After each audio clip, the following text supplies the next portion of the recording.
वैद्यकीय उपचारांद्वारे रुग्णांचे प्राण वाचवण्यासाठी कंत्राटी डॉक्टर करीत असलेले कार्य महत्त्वाचे असून वैद्यकीय शिक्षण विभागाने त्यांच्या मानधनात वाढ करण्यासाठी प्रस्ताव तयार करावा.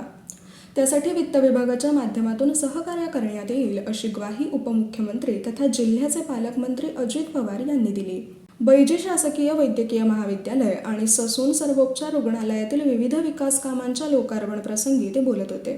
वैद्यकीय शिक्षण मंत्री हसन मुश्रीफ, राज्य महिला आयोगाच्या अध्यक्षा रुपाली चाकणकर, खासदार सुनील तटकरे, आमदार सुनील कांबळे, रवींद्र धंगेकर, वैद्यकीय शिक्षण विभागाचे प्रधान सचिव दिनेश वाघमारे, जिल्हाधिकारी डॉक्टर राजेश देशमुख, वैद्यकीय शिक्षण संचालक डॉक्टर दिलीप म्हैसकर, महाविद्यालयाचे अधिष्ठाता डॉक्टर विनायक काळे, सार्वजनिक बांधकाम विभागाचे मुख्य अभियंता अतुल चव्हाण इत्यादी यावेळी उपस्थित होते.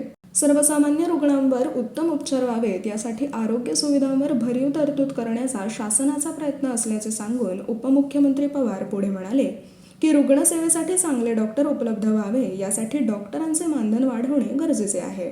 कोरोना काळात वैद्यकीय अधिकारी कर्मचाऱ्यांनी जोखीम स्वीकारून रुग्णसेवा केल्यामुळे त्यांचे तसेच वैद्यकीय सुविधांचे महत्त्व समजून आले आहे. या काळात ससून रुग्णालयाच्या उभारणी सुरू असलेल्या नव्या इमारतीचा उपयोगही कोरोना बाधितांवर उपचारासाठी करण्यात आल्याने इतर पायाभूत सुविधा करता आल्या नव्हत्या.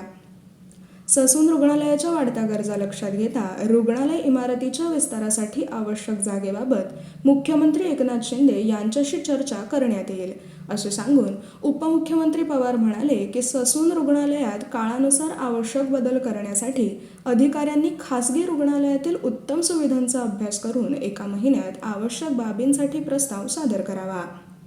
सामान्य रुग्णांसाठी ससून रुग्णालय महत्त्वाचा आधार असल्याने येथे अत्याधुनिक सुविधांच्या निर्मितीसाठी निधीची कमतरता भासू दिली जाणार नाही. मंत्री मुश्रीफ म्हणाले की प्लेग, स्वाईन फ्लू, कोविड यांसारख्या संकटाच्या काळात ससून रुग्णालयाने उत्तम रीतीने रुग्णसेवा केली. रुग्णालयाच्या नवीन इमारतीवर 183 कोटींचा खर्च करण्यात आला आहे. अद्ययावत उपचार सुविधा असलेली नवीन इमारत रुग्णांसाठी उपयुक्त ठरणार आहे. सामाजिक उत्तरदायित्व निधीतून येथे दर्जेदार सुविधांची निर्मिती होत आहे.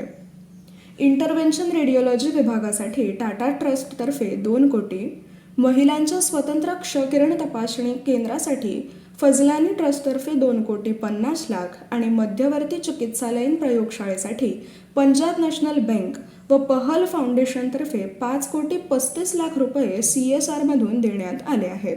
यापुढील काळात रुग्णालयात किडनी आणि यकृत प्रत्यारोपण शस्त्रक्रिया व्हाव्यात अशी अपेक्षा त्यांनी व्यक्त केली. बैजी वैद्यकीय महाविद्यालयात विद्यार्थ्यांना उत्तम शिक्षण मिळावे यासाठी आवश्यक सुविधा देण्यात येतील असेही मुश्रीफ म्हणाले. रुग्णालयात 140 मृतदेह शवशीतगृहात जतन करण्याची आणि 30 वर्षांचे अभिलेख जतन करण्याची सुविधा शवचिकित्सा केंद्राच्या नवीन इमारतीत आहे अशी माहिती देखील त्यांनी दिली.